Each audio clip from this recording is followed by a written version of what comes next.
Hi అండి. ఇప్పుడు time ఎంత అయిందో తెలుసా? 10 అయిందండి. ఇదిగోండి 10:05 అయింది. ఇప్పుడు మా బాబు పకోడీ కావాలంటండి. ఏది కానీ ఎల్లో గేది నింది అంటారు కదా, ఆ టైప్ మాట.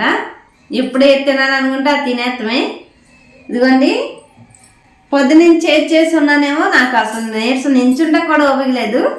కాకపోతే ఇక ఇప్పుడు అడిగాడని రెడీ చేసుకుంటున్నాను అన్నీ. ఏమి కంగారు అయితే లేదులేండి. ఈ అయ్యేపాటి 12 అవుద్ది.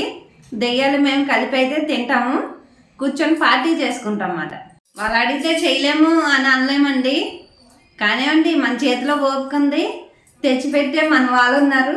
ఇంకా మనకేంటి భయం, చేసేద్దాం, వచ్చేసేయండి. ఇదిగోండి కొద్ది జీలకర్ర, అంటే నైట్ టైం కదా కొంచెం అరుగుదల ఉంటుంది. ఇదిగోండి కొంచెం చాట్ మసాలా, ఇదిగోండి తగినంత సాల్ట్, ఒక 1/2 స్పూన్ వేసాను.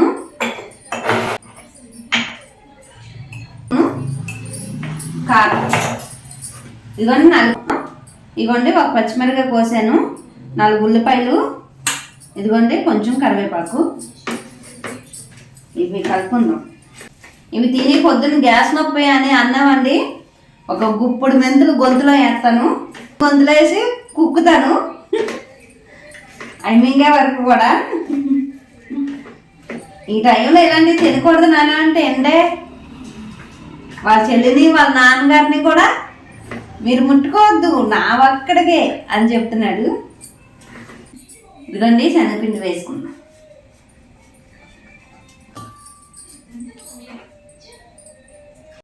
గ్యాస్ వెలిగించేసుకుందాం. అర్ధరాత్రైనా నా సిద్ధాంతాలు మట్టుగా పావు.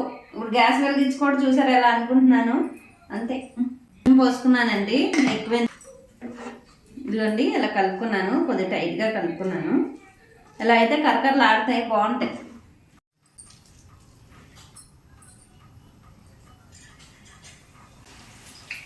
అప్పుడు తినకూడదు ఇప్పుడు తినకూడదు అన్న సిద్ధాంతాలు అయితే ఉండకూడదులేండి.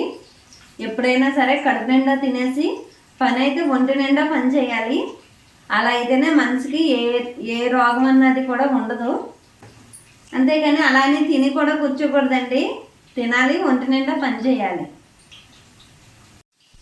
మీకు ఒకటి తెలుసా, అప్పుడు మన వాళ్ళు లేక కడుపు మార్చుకుంటే, ఇప్పుడు మనం డైటింగ్లు అన్న పేరుతోనే కడుపు మార్చుకుంటున్నాం అన్నమాట. దానికి దీనికి తేడా ఏమీ లేదండి. కాకపోతే ఇప్పుడు కొంచెం ఫ్యాషన్గా డైటింగ్ అనే వాడుతున్నాం అంతే. అప్పుడైతే లేక వాళ్ళు కడుపు మార్చుకునేవారు.